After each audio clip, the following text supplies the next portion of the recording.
Yo, what up, everybody? It's your boy Fitzmonk TV here, aka G-Lawn33. I hope you guys are having a great day so far. I know I am, and we are here to talk about Dragon Ball Xenoverse 2 Extra Pack 4, DLC Pack 8, whatever you want to call it. And this is pretty much a review for the DLC. We're going to discuss everything that we were given. The DLC's been out for about a week now, so I didn't want to make the video too quickly. You know, I wanted to give it time, see what other people thought of the DLC, and then make a review on it. But we're going to be talking about DLC Pack 8, and we'll be discussing mostly, was this the best DLC pack? Alright, this is most likely the final DLC pack for Xenoverse 2. There hasn't been any plans announced for a DLC Pack 9. I don't expect there to be. Alright, so whatever they gave us in this game is probably going to be the final update. And most likely, hopefully by the end of 2019, sometime in 2019, we'll finally get the Xenoverse 3 announcement. But let's talk about, first we'll do on the characters. So we got two new characters in this DLC pack. We got Super Saiyan Blue Gogeta, and we got Broly Super Saiyan Full Power. Both these characters are really fun to play with. I'll say about Broly first. Super Saiyan Full Power Broly, he's definitely better than the old Broly. He's faster, his moves are more fun to use. He has better combos and everything. Broly Full Power is one of the most OP characters in the game. Alright, I loved his basic combos where he just stomps on you. His moves, Gigantic Charge, if you charge it long enough, it breaks your stamina, which can be a pain when you're playing online. Gigantic Rage, when he takes your leg and he just stomps you. When he does that move, it feels like the TV is shaking. It's such a ferocious move, and it feels so right for Broly. And then he has two ultimates. He has I forget the first one. It's the same ultimate they gave to the other Broly. He has also Gigantic Roar, which is an OP move. Alright? And think about it, it's almost a one-shot if you're not careful. The less health you have, the more damage it does. And legit, it almost always hits, no matter what. You have to teleport or stamina break really quickly to avoid getting hit from the move. I love it, alright? Broly, definitely one of the best characters in this game, if not the best. Super Saiyan Blue Gogeta, at first I didn't like him too much, but he's grown on me in the last week, right? When people ask me, do I like Super Saiyan Blue Vegeta more or Super Saiyan Blue Gogeta, I really don't have a choice. I've always been more of a Vegeta guy, but in terms of Xenoverse, I really love what they did with Gogeta, so I'm fine with using both. God Punisher, I absolutely love that ultimate.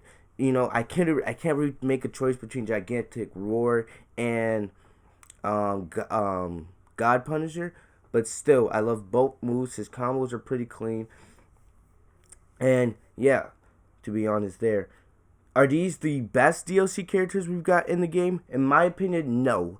All right, because the best character set for DLC that we got was DLC Pack 6. That was the one where we got Ultra Instinct Goku, Jiren, and Few. I absolutely love Ultra Instinct Goku. He's my favorite character in the game by far. You know, even though he has a lot of weaknesses to him, I just love playing as him. So I knew coming into this DLC pack, Broly and Gogeta would have to be on another level for me to think of them better as Ultra Instinct Goku. But you know, I'm not saying they're bad characters at all. They're really, really good. And next up, we'll go to the parallel quest. There's 5 new parallel quests in the game. Alright, they're not that too difficult. The thing about it is, the amount of time it took me to get the moves, and I know I'm not the only one who complained about this on YouTube. The amount of time it takes to get Broly and Gogeta's moves is absolutely ridiculous. It's ridiculous, alright? To get Broly's ultimates and his supers and Gogeta, it took me hours upon hours. It took me about just a full day of grinding to get both moves, which is absolutely crazy. Plus, that doesn't even count all the time I spent trying to get Broly's outfit. I didn't really spend too much time getting Gogeta's outfit because they already have Super Saiyan Gogeta in the game, and his outfit is almost identical to Super Saiyan Blue Gogeta. The only thing is that the vest is yellow for Super Saiyan Blue Gogeta, while normal Gogeta has an orange vest. But still, no problem there for me. So, but that was definitely a downfall. It seems like with every new DLC that's come out, they've made it more difficult to get the moves, get outfits, and I really didn't like that. Other than that, the parallel quests were fun to play, but I won't be playing those parallel quests ever again just because I got really tired after spending a whole day grinding trying to get those moves. And it's really satisfying once you get those moves, but still, it should not be that difficult to get those moves, if you guys understand what I mean. So, what else did we get? We got the free costume, we got the Santa costume, we got the Goku and Vegeta winter outfits. I love all those costumes, so I'll give them a thumbs up there. Also, we had the new Crystal Raid mode, the 5v1, boss mode. It's pretty fun to play with, especially if you have friends. It feels like playing an expert quest, but just having your friend as the main enemy. It's really fun. The thing that sucks is though the crystals you need to get the moves and other stuff for that mode, like to get Zamasu, to get Demigra, to get Mira, and all these other stuff, to get the expert mission supers, which you can only use in that mode or in training. It sucks. It's just as bad as the parallel quest drop rates, really. You have to go back and go through expert missions, which I told myself after I finished all the extra missions that I was not going to play no more extra missions.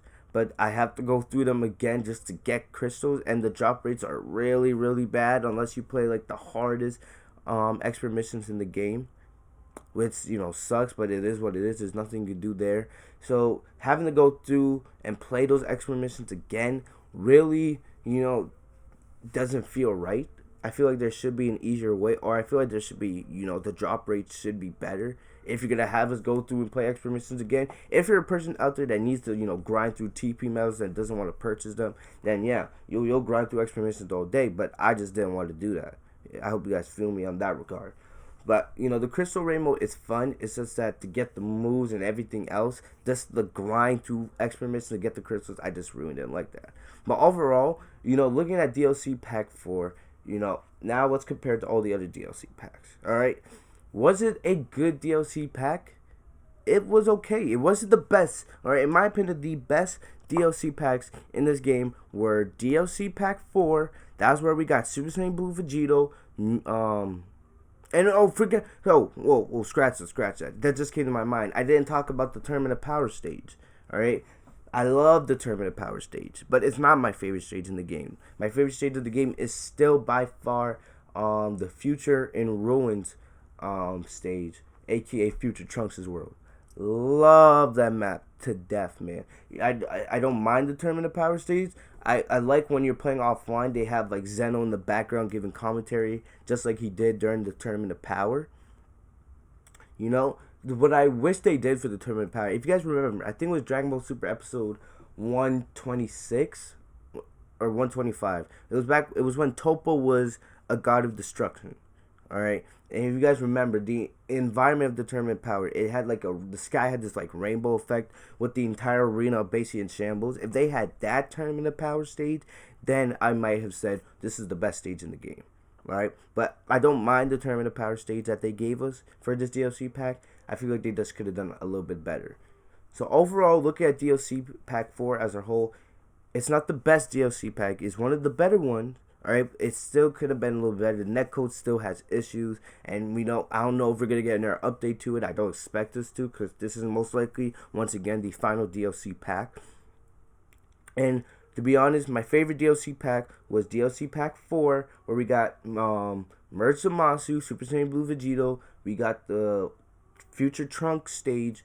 We also had that Future Trunks story DLC, which I freaking love. And my other favorite DLC pack was DLC Pack 6. Ultra Instinct Goku, Jiren, Super Few. We also had that extra story DLC, Change the Future, or whatever it was. The one that you did with you where you could change time. Alright, this one, I would have to be honest with you, this DLC is either going to be, I would probably say it's number 4th on my list. Because third, I would probably have DLC Pack 7, just because I freaking love Kefla. Alright, and she's one of my favorite characters in the entire game. But it wasn't a bad DLC pack. Alright, it's not the best. It was maybe a little bit disappointing with some of the things in it, but it wasn't terrible at all. It wasn't as bad as some of the other DLCs we got. Alright, but other than that, that's about it for this video. I want you guys to tell me in the comment section down below, what was your thoughts on this DLC? Was it the best? Was it your favorite? You know, and what things do you want to see for Xenoverse 3? Because I feel like now that, you know, this is most likely the final DLC, now it's time for them to start putting their focus on Xenoverse 3 if they haven't already. Because Xenoverse 3, we all expect it to be the final Xenoverse in the, you know, Xenoverse series, and we want that to be the best one, if not the best Dragon Ball game of all time. Alright, but other than that, I hope you guys have a great day. I hope you guys enjoyed this video. I'll see you guys later. Have a great day, guys. Peace.